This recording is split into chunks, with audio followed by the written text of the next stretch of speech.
Hi all, என்ன வீடியோன்னு தானே பார்க்குறீங்க. சொல்கிறேன். மூவ் ஆன் ஆகிறதுன்னா அவ்வளோ கஷ்டமா? ஓகே, மூவ் ஆன் ஆகிறதுக்கு நான் ஒரு ஐடியா சொல்லட்டுமா? சொல்கிறேன், நோட் பண்ணிக்கோங்க. உங்களோட வேல்யூவை நீங்கள் இன்க்ரீஸ் பண்ணும்போது அவங்க இங்கே இருப்பாங்க. அப்போ அவங்க உங்களுக்கு பெரிய விஷயமாவே இல்லை. அப்போ நீங்கள் ஆட்டோமேட்டிக்காக வந்துட்டு மூவ் ஆன் ஆயிடலாம். ஆனால் எப்படிங்க இங்கே போகிறது அப்படின்றது தானே பிரச்சனை உங்களுக்கு. சொல்றேன். ஏற்கனவே தலைவர் சொல்லிட்டாருங்க, காதல்ன்றதுலாம் ஒரு ஹார்மோன் செய்யற வேலைன்னா. நீங்க அவங்க மேல வைக்கிற லவ் தான் அவங்கள இங்க கொண்டு போயிருக்கு. அது இல்லாம பாத்தீங்கன்னா அவங்க அங்க கிடையவே கிடையாது, அவங்க இங்க போயிருப்பாங்க. ஏன்னா உங்களோட லவ் தான் அவங்கள அவ்வளோ வேல்யூ பண்ணி அவங்க கொண்டு போய் வச்சிருக்கு, அந்த பர்சனை கிடையாது. அவங்கள நீங்க எப்படி அதுல இருந்து வெளியே கொண்டு வரணும் அப்படின்னா உங்களோட வேல்யூ நீங்க இன்க்ரீஸ் பண்ணணும்.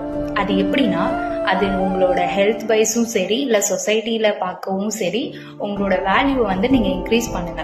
உங்களோட ஒர்க்ல நீங்க ஃபோக்கஸ்டா இருங்க. ஓகேவா? உங்களோட லவ் தான் அவங்கள ரொம்ப ஸ்பெஷல் பர்சனா இங்க ஃபீல் பண்ண வைக்குது. ஓகேவா? அப்போ உங்களோட லவ்வுக்கு அவ்வளோ வேல்யூ இருக்கு. அத வேண்டான்னு சொல்லிட்டு போறவங்க கிட்ட எதுக்காக நீங்க கொடுத்து வேஸ்ட் பண்றீங்க?